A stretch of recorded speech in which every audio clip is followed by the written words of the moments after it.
আজকে আমাদের শুরু হয়ে গেল ডে 1 টার্গেট।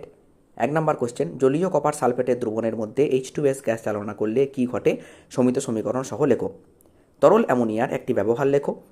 নাইট্রোজেনের পরীক্ষাগার প্রস্তুতিতে অ্যামোনিয়া ক্লোরাইডের সঙ্গে অপর কোন জলীয় দ্রবণ মিশ্রিত করে উত্তপ্ত করা হয়। ইউরিয়া প্রস্তুতির প্রারম্ভিক দ্রব্যগুলি কী কী।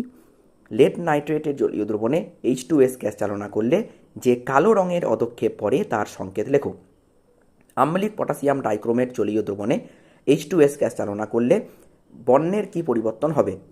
সিলভার নাইট্রেটের জলীয় দ্রবণে H2S গ্যাস চালনা করলে যে কালো রঙের অধক্ষেপ পড়ে তার সংকেত লেখো।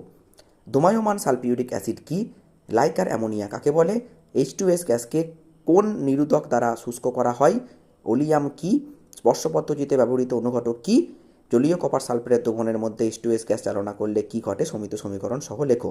এটা টার্গেট 4 তারিখের 4 জুলাই।